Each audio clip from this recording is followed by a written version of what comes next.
Hello viewers, in this video I'll show you how to fix in Instagram the profile you are looking for does not exist, return to home problem, or the profile not available problem in Instagram.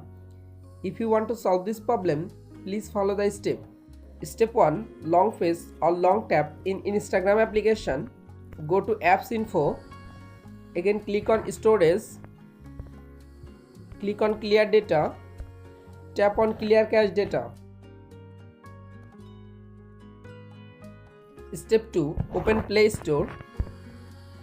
Go to search. Search Instagram app.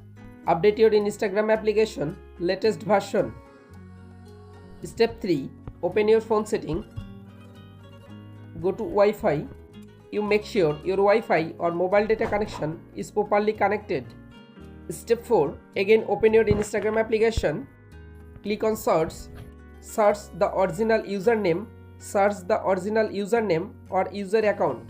You can follow all of the steps to fix the profile you are looking for does not exist, return to home problem. If this video helpful for you, please subscribe our channel and like this video.